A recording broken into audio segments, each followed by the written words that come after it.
Good morning student, this is the lecture 3 of chapter 4 chemical kinetics. In this video we are going to learn about the factors which influence the rate of reaction of any chemical reaction, and today basically we will talk about how the concentration affect the rate of reaction. Okay, so first see what are the different factors which influence the rate of reaction.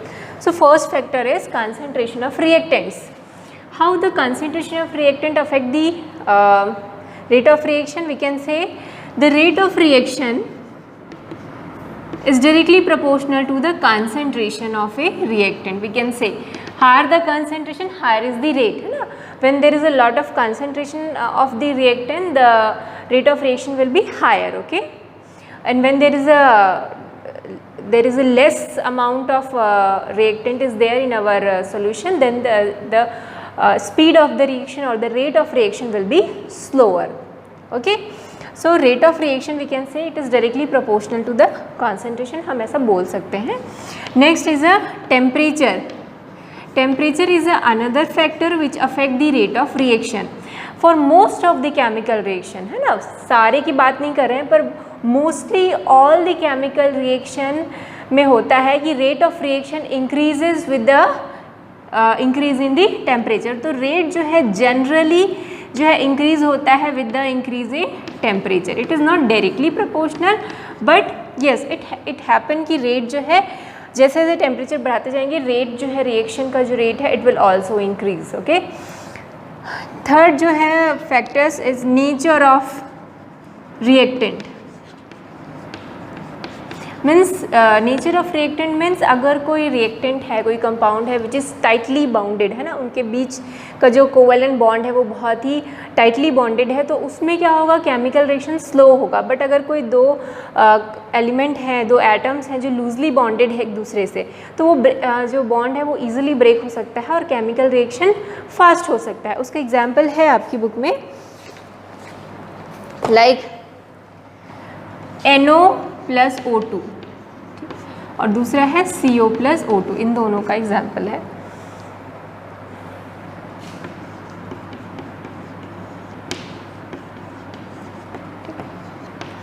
तो इस reaction में क्या होता है, आप देखो दोनों एक जैसा रिएक्शन दिख रहा है, पर ये रिएक्शन बहुत ही स्लो होता है और फास्ट होता है, और ये रिएक्शन बहुत ही स्लो होता है. ठीक है, this reaction is very fast and this is very slow, but दोनों देखने में एक जैसे लिख रहे हैं. ऐसा क्यों? Because it depends on the nature of the reactant. ये जो NO है ये उतना ज़्यादा, जो N और ऑक्सीजन के बीच में जो bond it is not very tightly bond, but आपको पता है कार्बन जो कोवेलेंट बॉन्ड बनाता है वो काफ़ी स्ट्रॉन्ग कोवेलेंट बॉन्ड बनाता है. तो यहाँ पर C और O के बीच जो कोवेलेंट बॉन्ड है वो काफ़ी स्ट्रांगली बॉन्डेड है वहाँ पर इलेक्ट्रॉन्स, तो इसको ब्रेक करना मुश्किल है. तो ये रिएक्शन इसलिए स्लो होता है, ये रिएक्शन फास्ट होता है. ठीक है, इतना क्लियर हुआ कि how the rate of reaction depends on the nature of reactant. So depends on the nature of reactant, some reactions are fast and some reactions are slow. So ये तीन factor. Fourth factor है presence of catalyst. हमने बहुत सारे chemical reaction organic chemistry में पढ़े हैं अभी. Some reaction occurs only in the presence of catalyst only, है ना. कैटलिस्ट क्या होते हैं? They do not take part in the chemical reaction but they increase the rate of reaction. Rate of reaction को क्या करते हैं? इंक्रीज करते हैं, उसका स्पीड बढ़ा देते हैं रेट ऑफ रिएक्शन की. जैसे जो H2 और O2 है ना, रूम टेम्परेचर में रिएक्ट ही नहीं करते हैं ना. अगर आप H2 O2 को आपस में ले लो तो दे do not react at room temperature. But अगर कोई कैटालिस्ट यूज़ करते हैं, जैसे हम पैलेडियम वगैरह कोई कैटालिस्ट यूज़ करते हैं, तो ये दोनों आपस में रिएक्ट करके क्या बनाते हैं? वाटर मॉलिक्यूल बना लेते हैं. सो किस किस पे रेट ऑफ रिएक्शन डिपेंड करता है? ये चार चीज़ों पे कि concentration of reactant, temperature, nature of reactant, presence of catalyst. वैसे तो और भी बहुत सारे फैक्टर्स हैं जिस पे रेट ऑफ रिएक्शन डिपेंड करता है, पर आपकी बुक में यही तीनों हमको पढ़ना है. ठीक है, अभी हम पढ़ेंगे इस वीडियो में concentration of, how the concentration of reactants influence the rate of reaction, और उसमें एक बहुत इंपॉर्टेंट टॉपिक आता है रेट लॉ, जिससे बहुत सारे न्यूमेरिकल बनते हैं रेट लॉ से. ठीक है, तो हम वो पढ़ेंगे.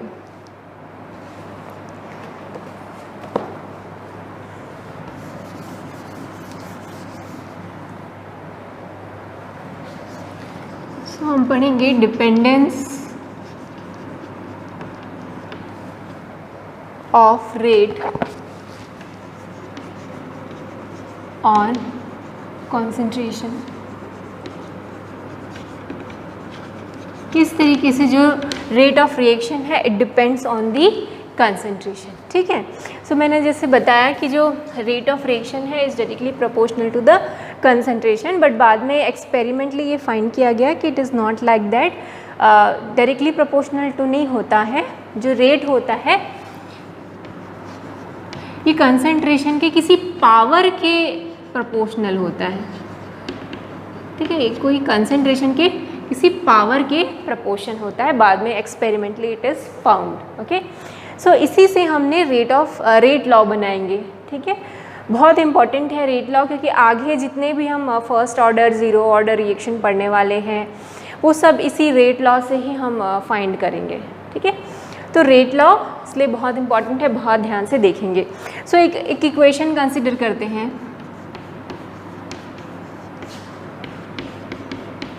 ठीक है। ये एक केमिकल रिएक्शन है where A B C D are the stoichiometry coefficients, ठीक है। तो इस केस में जो रेट होता है, rate is directly proportional to, किस पे डिपेंड करता है, कंसंट्रेशन ऑफ रिएक्टेंट, प्रोडक्ट के नहीं, किस पे डिपेंड कर रहा है, रिएक्टेंट के कंसंट्रेशन पे। सो रेट किस पे डिपेंड करेगा, कंसंट्रेशन ऑफ ए और उसकी कोई पावर ले लो, कंसंट्रेशन ऑफ बी और उसकी कोई पावर ले लो, ठीक है। एक्स वाई ले लिया है मैंने। अब ये जो एक्स और वाई है ये स्टोइकियोमेट्रिक कोफिशिएंट नहीं है, ठीक है। It may equal to A and B, हो सकता है किसी रिएक्शन में x इक्वल टू ए होगा, किसी रिएक्शन में y इक्वल टू बी होगा, but it is always not like that, okay. x और y की कुछ भी वैल्यू हो सकती है, ज़रूरी नहीं और a और b ही हो। तो x और y मे और may not equal to A and B, but ज़रूरी नहीं है कि वो इक्वल ही हो, ठीक है। सो एक्स वाई का कोई रिलेशन नहीं है ए और बी से। एक्स और वाई कैसे फाइंड करते हैं, एक्सपेरिमेंटली फाइंड करते हैं, थ्योरेटिकली इसकी कोई वैल्यूज़ हम फाइंड नहीं कर सकते, ठीक है। जब कोई एक्सपेरिमेंट कंडक्ट करते हैं वहाँ से हम फाइंड करते हैं कि रेट ऑफ रिएक्शन और कंसंट्रेशन में क्या रिलेशन है, डायरेक्टली प्रोपोर्शनल टू है, पर ये पावर हम कैसे निकालते हैं, एक्सपेरिमेंटली ही निकाल सकते, थ्योरेटिकली हम नहीं निकाल सकते एक्स और वाई की वैल्यूज़ को, ठीक है। सो एक्स और वाई ऐसा नहीं कि ए और बी की इक्वल होता है, इतना याद रखना। ऐसा नहीं कि यहाँ पर जो स्टोइकियोमेट्रिक कोफिशिएंट है आप उसकी पावर लगा दो कि ए की पावर ए, बी की पावर बी, ऐसा नहीं होगा, ठीक है। ये और ये और ये और ये आपस में इनका कोई रिलेशन नहीं है, ठीक है। सो रेट ऑफ रिएक्शन किस पे डिपेंड करता है, ए और बी के कंसंट्रेशन पे, मतलब रिएक्टेंट के कंसंट्रेशन पे, और उसी कोई पावर पे डिपेंड करता है, ठीक। अब ये प्रपोर्शन के साइन को हम चेंज करेंगे इक्वल टू में और एक कांस्टेंट लगा देंगे स्मॉल के,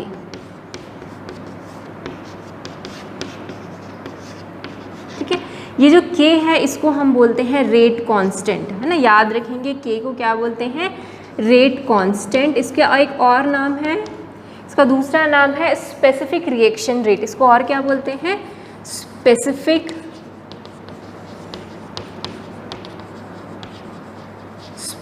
रिएक्शन रेट, ठीक है। तो हमने यहाँ प्रपोर्शन के साइन को इक्वल टू में बदला और उसको हम क्या बोले, उस कांस्टेंट को हमने क्या बोला, रेट कांस्टेंट या specific reaction rate. Specific reaction rate मतलब हर एक रिएक्शन के लिए k की वैल्यू अलग अलग होती है, ऐसा नहीं कि हर रिएक्शन के लिए k की वैल्यू एक ही है। जैसे हम इक्वेशन पढ़ते थे ना, E is equal to h nu, where h is a constant, क्या कांस्टेंट है, प्लैंक कांस्टेंट है, और इसकी वैल्यू फिक्स होती थी, है ना, h की वैल्यू फिक्स होती थी। ये पढ़े हैं, याद है, energy of a photon, energy of a photon is equal to h nu where h is a constant, और इसकी वैल्यू हर केस में, हर एक फोटॉन के केस में एच की वैल्यू कांस्टेंट है, ठीक है।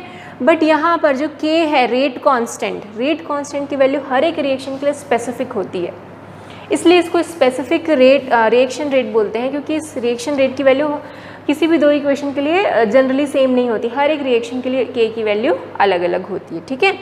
जो k है it depends on the temperature, at any given temperature k is constant, किसी गिवन टेम्परेचर के लिए k कांस्टेंट होता है, बट जैसे ही आप टेम्परेचर इंक्रीज़ करोगे डिक्रीज़ करोगे k की वैल्यू भी चेंज हो जाएगी, ठीक है। तो ये याद रखेंगे, इंपॉर्टेंट पॉइंट है कि at any given temperature the reaction rate is constant for a given reaction, ठीक है।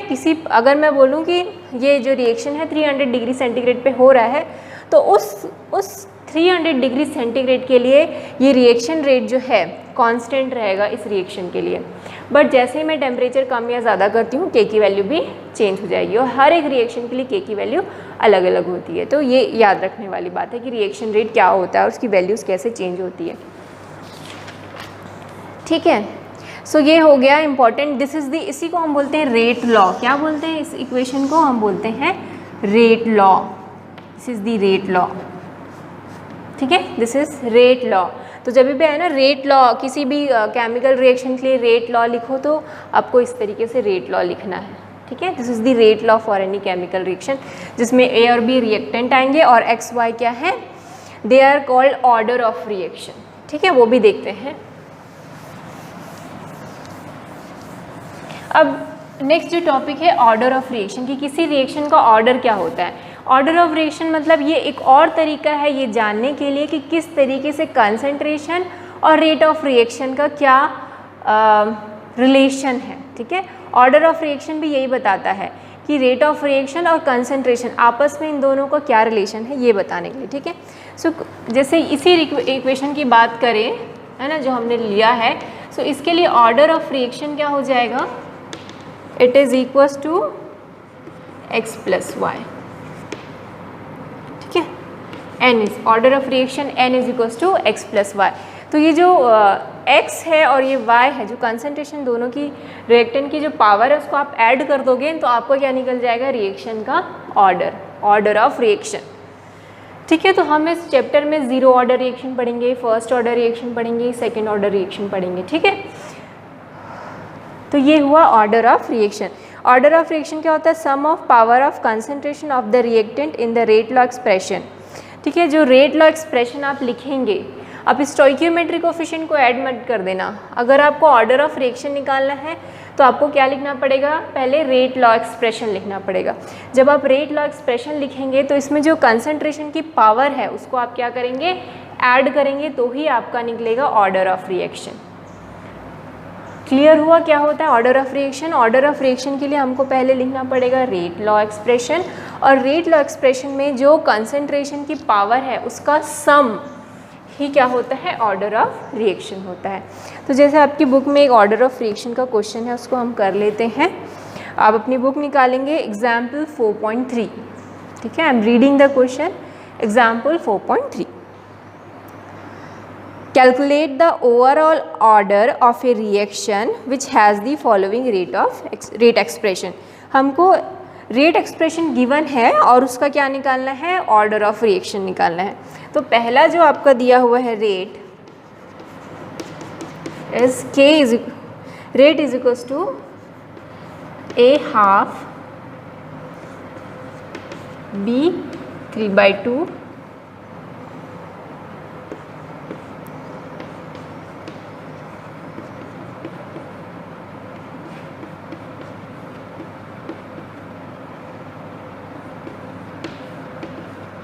ठीक है, ये आपका गिवन है क्वेश्चन। हमको दोनों ही क्वेश्चन के लिए क्या निकालना है, ऑर्डर निकालना है।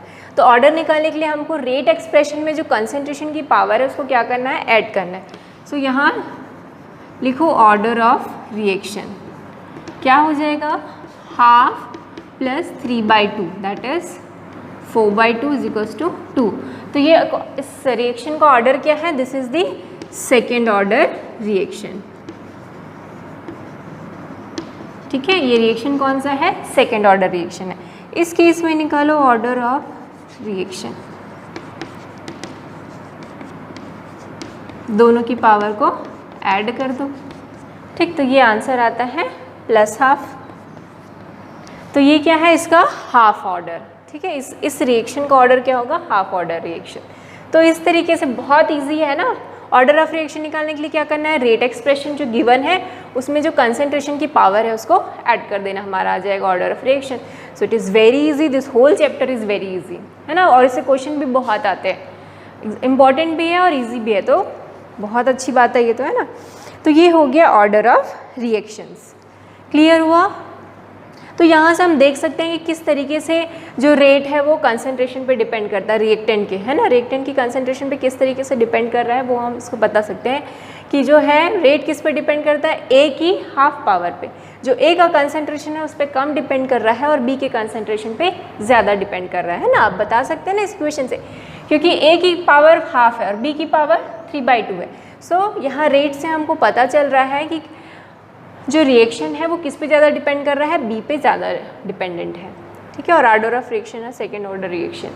तो इस तरीके से हम ऑर्डर ऑफ रिएक्शंस निकाल सकते हैं, ठीक।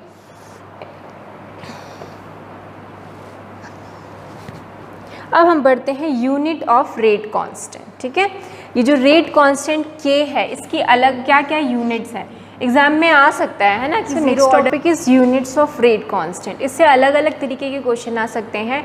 कुछ क्वेश्चन तो डायरेक्ट ये भी आ सकते हैं कि derive the expression for rate constant for second order reaction, है ना, या फिर derive the unit for rate constant for zero order reaction. ऐसा कुछ भी डेरिवेशंस भी आ सकते हैं, ठीक है। तो बहुत ध्यान से देखेंगे। तो पहले एक रिएक्शन कंसिडर करते हैं।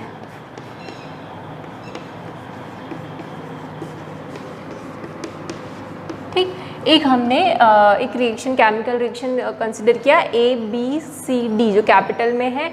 इसमें A और B जो रिएक्टेंट है, C एंड D क्या है, प्रोडक्ट हैं। स्मॉल ABCD जो है दे आर स्टोइकियोमेट्री कोफिशिएंट्स, ठीक है। अब इसके लिए आपको क्या लिखना है, रेट लॉ, रेट एक्सप्रेशन लिखना है। तो रेट एक्सप्रेशन कैसे लिखते हैं, rate is equals to K किस पर डिपेंड करता है, सिर्फ A और B के कंसंट्रेशन पे, और कैसे, उसकी कुछ पावर के कंसंट्रेशन पे डिपेंड करता है, ठीक है।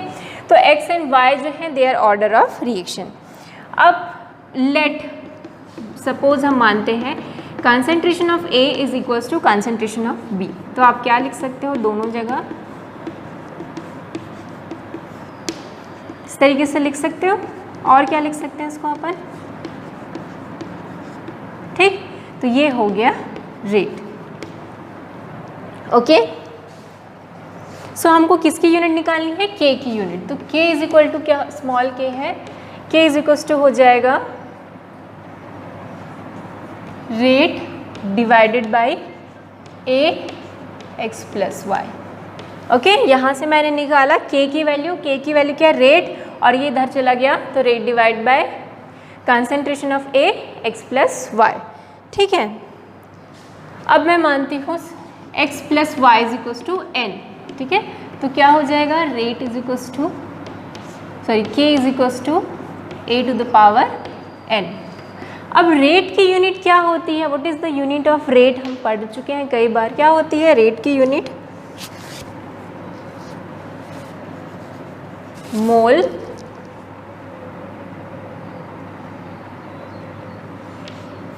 लीटर इनवर्स सेकेंड इनवर्स, ठीक है। या आप इसको इस तरीके से भी लिख सकते हैं, रेट मतलब क्या होता है, रेट इज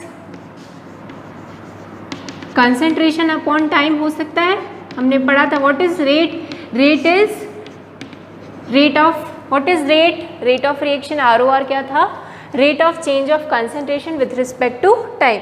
सो रेट को हम क्या लिख सकते हैं, कंसंट्रेशन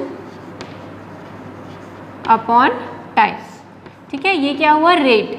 अब ये भी क्या है, ये भी तो एक कंसंट्रेशन है ना, उसको भी हम कंसंट्रेशन लिख सकते हैं टू द पावर n, ठीक है। तो और क्या लिखेंगे इसको, कंसंट्रेशन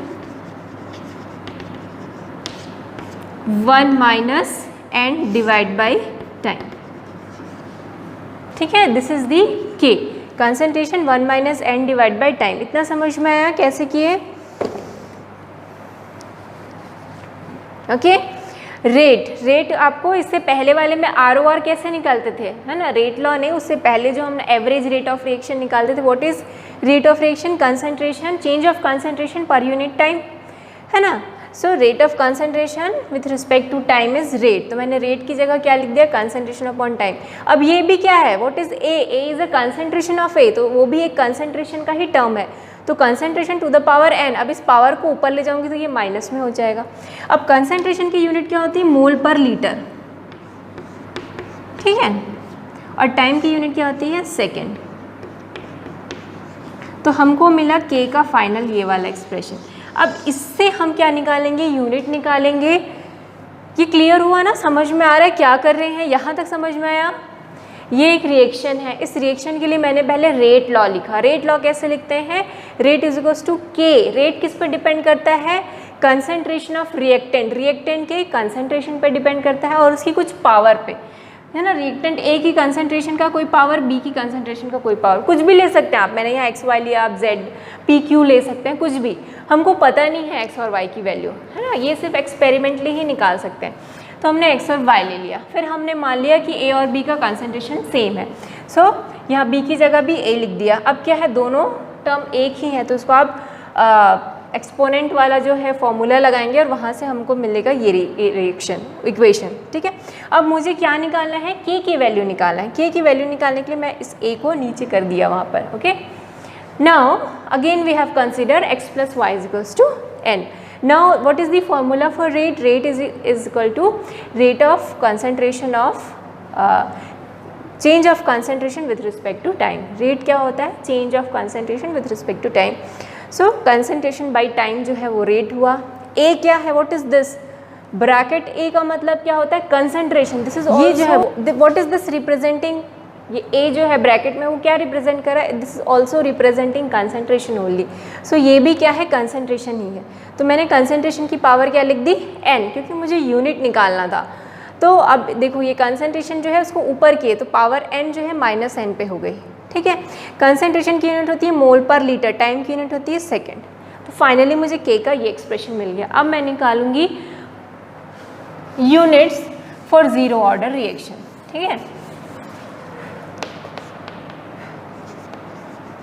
अगर ज़ीरो ऑर्डर रिएक्शन है तो क्या होगी यूनिट, तो for zero order reaction n equal to क्या हो जाएगा, 0।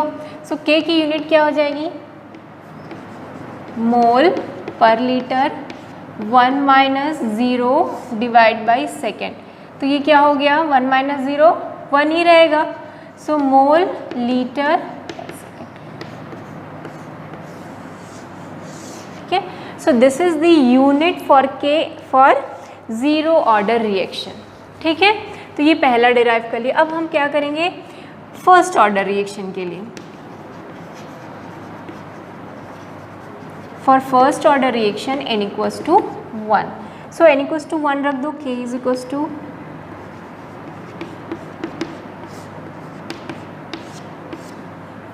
1 माइनस 1, 1 माइनस 1 0,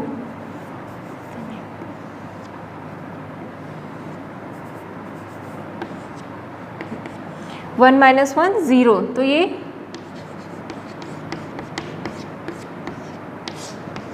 और किसी की भी पावर 0 क्या होता है, 1, तो ये हो जाएगा 1/s, या फिर इसको क्या लिख सकते हो आप, सेकेंड इनवर्स।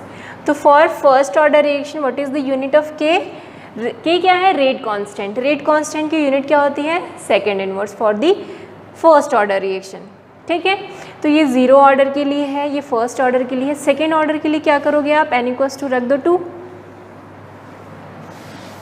यहाँ पर करके देखते हैं।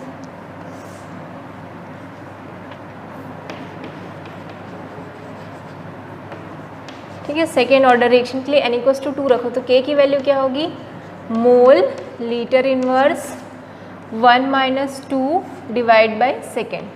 तो क्या हो गया, ये मोल लीटर इनवर्स -1s, ठीक है। तो क्या हो जाएगा, ये मोल -1, अब लीटर क्या हो जाएगा, +1 हो जाएगा और सेकेंड इनवर्स, ठीक है। -1 का मल्टीप्लिकेशन सारे पावर से कर दो, यहाँ पर +1 है तो ये माइनस हो जाएगा, ये -1 क्या हो जाएगा, +1, और ये सेकेंड ऊपर जाके second inverse. So this is the unit for k in case of second order reaction. तो है बहुत ईजी, ऐसा कुछ भी डिफ़िकल्ट नहीं है। हमने क्या किया है, सबको कंसंट्रेशन और टाइम के टर्म में ले आए हैं, ठीक है। कि जो के की वैल्यू थी, के की वैल्यू ये आई थी, रेट इज इक्वल्स टू क्या होता है, कंसंट्रेशन अपॉन टाइम। तो मैंने रेट की जगह लिखा कंसंट्रेशन अपॉन टाइम। ए भी क्या है, कंसंट्रेशन ही है। वहाँ से मुझे ये वाली वैल्यू मिली। कंसंट्रेशन का जो यूनिट है वो है मोल पर लीटर, टाइम की यूनिट है सेकेंड, ठीक है। अब मैंने ज़ीरो ऑर्डर रिएक्शन निकालना है तो n इक्वल्स टू 0 रखा फर्स्ट ऑर्डर के लिए, n इक्वल्स टू 1 और सेकेंड ऑर्डर के लिए n इक्वल्स टू 2, और वहाँ से ये वैल्यू फाइंड की, ठीक है। तो ये डायरेक्टली एग्जाम में आ सकता है कि find the unit for rate constant for second order reaction, ऐसा डिराइव करने के लिए भी आ सकता है। तो यहाँ तक तो पूरा सबके लिए सेम रहेगा, सेकेंड ऑर्डर है तो n=2 कर देना और फिर वैल्यू आ जाएगी। ठीक है, अब आपकी बुक का एक क्वेश्चन कर लेते हैं, example 4.4। Okay, so identify the reaction order from each of the following rate constant. Example 4.4 है, अपनी बुक ले आइए आप।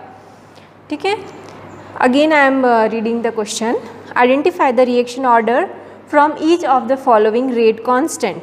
रेट कांस्टेंट गिवन है आपको, k की वैल्यू है पहले केस में 2.3 into 10⁵ litre mole inverse second inverse. ठीक है, और दूसरे केस में k की वैल्यू है 3 इंटू 10⁻⁴ सेकेंड इनवर्स। आपको बताना है कि ये रिएक्शन कौन से ऑर्डर के हैं। तो कैसे पता चलेगा कि k की वैल्यू से हम कैसे पता लगाएंगे कि रिएक्शन का ऑर्डर क्या है। So will look for the units. Okay, so what is the unit in first case? Litre पर मोल पर सेकेंड। तो कौन से केस में जो है k की यूनिट होती है लीटर पर मोल पर लीटर सेकेंड ऑर्डर रिएक्शन के केस में। तो जो पहला केमिकल रिएक्शन है इट इज सेकेंड ऑर्डर। ठीक है, अब सेकेंड क्वेश्चन है k की वैल्यू है 3 इंटू 10⁻⁴ पर सेकेंड। सो कौन से केस में k की जो यूनिट है पर सेकेंड होती है? फर्स्ट ऑर्डर के केस में। तो जो पहला है reaction it represent the second order reaction, और जो सेकेंड जो हमारी k की वैल्यूज़ है वो रिप्रेजेंट करती है फर्स्ट ऑर्डर रिएक्शन को। तो इसलिए k की वैल्यूज़ और उसका जो यूनिट्स है, यूनिट्स से हम पता लगा सकते हैं कि जो रिएक्शन है वो कौन से ऑर्डर का है। ठीक है, फर्स्ट ऑर्डर है तो उसकी यूनिट होती है पर सेकेंड, है ना। सेकेंड ऑर्डर है तो उसकी यूनिट होती है लीटर पर मोल पर सेकेंड। और अगर ज़ीरो ऑर्डर था तो ज़ीरो ऑर्डर की यूनिट क्या थी? मोल पर लीटर पर second. This is for the zeroth order reaction. सो इस तरीके से k की यूनिट्स देख के भी हम बता सकते हैं कि what is the order of reaction. Okay, it is this clear to everybody? बहुत इजी है, सच कुछ डिफ़िकल्ट तो है ही नहीं। अब जो नेक्स्ट क्वेश्चन है, जिस टाइप के क्वेश्चन बोर्ड में आते हैं वो एक करवा देते हैं आपको। ठीक, for a reaction 2p + q gives s। एक रिएक्शन आपको दिया हुआ है, following data is collected experimentally. हमने एक्सपेरिमेंट करके ये डेटा किया है। क्या दिया है कि जब p क्या है? रिएक्टेंट p है, उसका कंसंट्रेशन ये था 6 इंटू 10⁻⁻²। q का कंसंट्रेशन ये था, उस केस में रेट ऑफ रिएक्शन इज 0.0012। ठीक है, जब सेकेंड बार p का कंसंट्रेशन ये रखा गया, q का कंसंट्रेशन ये रखा गया, तो रेट कितना है? 0.0024, है ना। यहाँ पर देखो p का कंसंट्रेशन चेंज नहीं किए हैं हम, दोनों ही केस में p का कंसंट्रेशन है 6 इंटू 10⁻⁻²।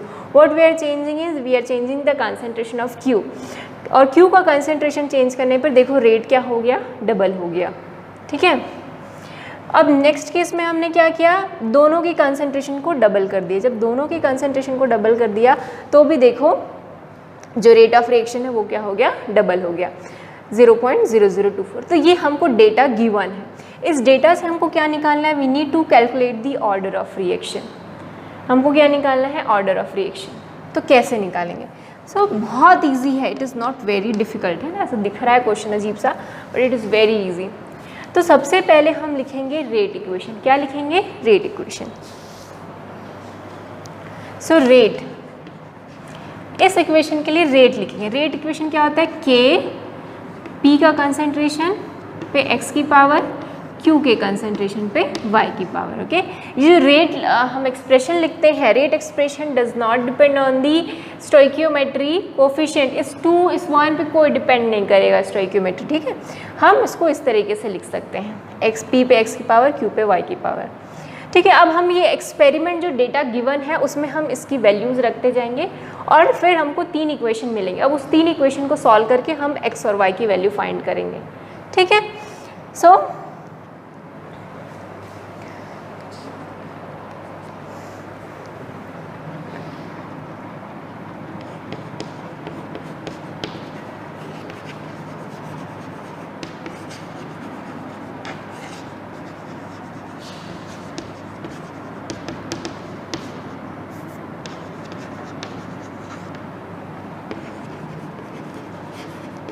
ये जो ऊपर इक्वेशन है ना, ये जो ऊपर इक्वेशन रेट लॉग इक्वेशन हमने लिखा है, इसमें हम ये सारे डेटा एक एक करके रखते जाएंगे। तो पहला फर्स्ट एक्सपेरिमेंट का डेटा रखते हैं। तो रेट कितना गिवन है 0.0012, ठीक है। के की वैल्यू हमको पता नहीं है। पी का कंसंट्रेशन पहले केस में कितना है 6 × 10⁻⁻2 की पावर x। क्यू का कंसंट्रेशन कितना है 1 × 10⁻⁻2 y। इसको हम दे देते हैं इक्वेशन नंबर 1, ठीक है। तो हमने ये सारी वैल्यूज़ इस रेट इक्वेशन में रख दी, ठीक है। क्या देखो रेट कितना दिया हुआ है, ये गिवन है। पी का कंसंट्रेशन और क्यू का कंसंट्रेशन गिवन था, हमने डाल दिया। अब हम सेम टू सेम ये जो एक्सपेरिमेंट 2 का डेटा है उसको भी इसी इक्वेशन में रखते हैं। तो रेट है 0.0024, है ना। के इज़ अ कांस्टेंट, यह है 6 × 10⁻⁻2 की पावर x,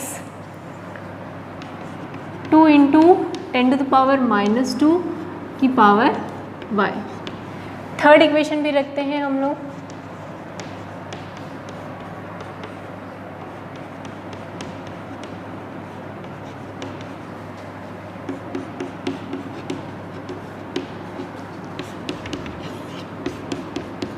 ठीक है, क्लियर हुआ क्या कर रहे हैं हमने। रेट इक्वेशन लिखा, रेट इक्वेशन में ये जो गिवन डेटास थी वो सारी वैल्यूज़ हमने रख दी।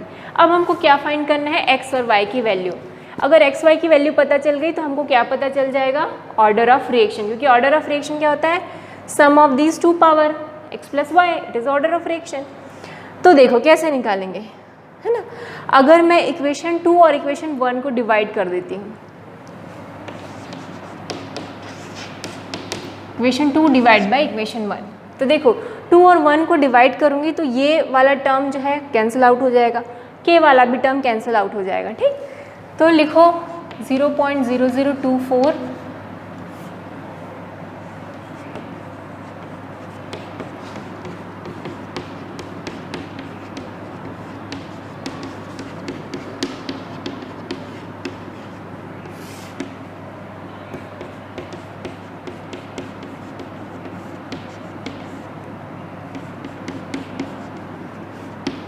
ठीक है। इक्वेशन 2 और इक्वेशन 1 को मैंने डिवाइड कर दिया, वो इक्वेशन 2 है, ये इक्वेशन 1, ठीक है। अब देखो क्या क्या कैंसिल आउट हो जाएगा, ये वाला दोनों टर्म कैंसिल आउट हो जाएगा, ये और ये टर्म कैंसिल आउट हो जाएगा। यहाँ से ये आया 2, ठीक है। वहाँ पर देखो क्या हुआ, दोनों की पावर y है, तो इसको आप इस तरीके से लिख सकते हैं, है ना। तो ये और ये कैंसिल, तो क्या बचा 2 = 2 to the power y। इसको और क्या लिख सकते हो, 2 को 2 to the power 1, तो इसको दोनों को कंपेयर करोगे तो y = क्या आ गया 1, ठीक है। इजी है कि नहीं, बहुत इजी है, ऐसे बहुत डिफिकल्ट नहीं है। बायो वालों के लिए हो सकता है थोड़ा परेशानी हो रही होगी उनको कैलकुलेशन में। कुछ नहीं किया है, इक्वेशन 2 और इक्वेशन 1 को डिवाइड किया है। सो दिस इज इक्वेशन 2 0.0024, ये k की वैल्यू है, फिर ये है, फिर ये है, ये इक्वेशन 2 था। इक्वेशन 1 ये था, ठीक है, ये इक्वेशन 1 था, ठीक। अब हमको यहाँ से कैंसिल करना है, तो k से k कैंसिल हो गया, ये और ये कैंसिल हो गया, है ना। अब देखो क्या बचा, ये दोनों। अब दोनों की पावर सेम है तो उसको आप इस तरीके से लिख सकते हैं, जब पावर सेम रहता है तो, है ना। जब पावर सेम रहेगा तभी ऐसा लिखना, पता चला दोनों की पावर अलग अलग और ऐसा लिख दिया तो बेकार हो जाएगा, सब गड़बड़ होता है, कुछ बच्चे करते हैं ऐसी हरकतें। ये दोनों की पावर सेम है ना, इसलिए मैं उसको ऐसा लिख रही हूँ, ठीक है।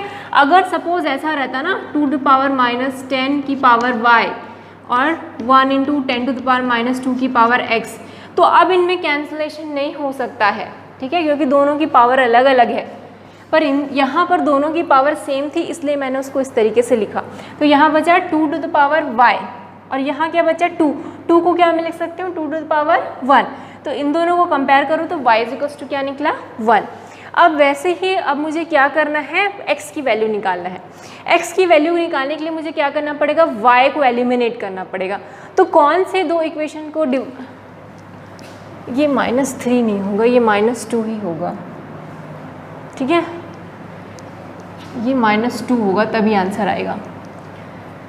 ओके, सो ये -2 है। तो अब देखो इन तीनों इक्वेशन को देखो और बताओ कि मैं कौन से दो इक्वेशन को डिवाइड करूं कि y एलिमिनेट हो जाए और मुझे सिर्फ x मिले, है ना, ताकि मुझे x की वैल्यू फाइंड करने में ईजी हो जाए। तो कौन से दो को कंपेयर करूँगी? देखो इक्वेशन नंबर 1 और 3 इन दोनों में y की वैल्यू क्या हो सकती है? कैंसिल आउट हो सकती है। तो मैं क्या करूँगी? इक्वेशन 3 डिवाइड बाय इक्वेशन 1, ठीक है। सो इक्वेशन 3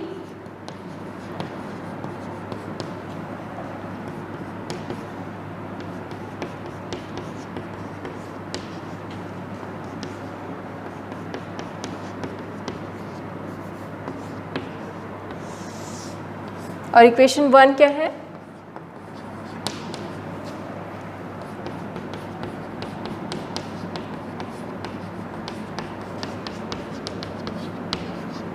ठीक है। तो ये देखो अब ये y से y कैंसिल, क्योंकि दोनों एक जैसे हैं तो कैंसिल हो जाएंगे। तो यहाँ पर क्या हो जाएगा? ये 2 आ जाएगा, 12 2 ज़ा 24, ठीक है। तो अब क्या वैल्यूज़ बनी? देखो वहाँ से यहाँ पर रब कर रही हूँ, ठीक है। तो क्या आ गया? ये k से k भी कैंसिल, तो यहाँ आ गया 2, ठीक है। अब देखो यहाँ भी पावर सेम है, पावर सेम है इसलिए यहाँ पर भी क्या हो सकता है? कैंसिल। तो क्या बचा? 2 टू द पावर x। अब इसको क्या लिख सकते हैं? 2 की पावर 1, तो x इक्वल टू भी क्या आ गया? 1। तो x इक्वल टू भी 1, y इक्वल टू भी 1। तो ऑर्डर क्या हो जाएगा रिएक्शन का? Order of reaction is equals to x plus Y which is 1 + 1 is equals to 2। तो ऑर्डर क्या है रिएक्शन का? It is a second order reaction, ठीक है। तो क्लियर हुआ? इस डेटा जो भी गिवन डेटा है उससे हम 3 रेट लॉ इक्वेशन लिखेंगे, उस रेट लॉ इक्वेशन को हम सॉल्व करेंगे और सॉल्व करके x और y की वैल्यू फाइंड करेंगे। सो it is very easy, it is not very difficult. आपकी बुक में ऐसे बहुत सारे क्वेश्चन है बैक एक्सरसाइज में, ठीक है। 4.10 है, 4.11 है, 4.12 है, ये सारे इसी टाइप के ही रिएक्शंस हैं, ठीक है। तो ये हो गया आपका बहुत इंपॉर्टेंट टॉपिक था। अब अगला जो टॉपिक है वो हम लोग पढ़ेंगे इंटीग्रेटेड रेट इक्वेशन, ठीक है। तो इस वीडियो में कोई डाउट हो तो just let me know, okay. You can come to the school also for your clarification of your doubt. Thank you.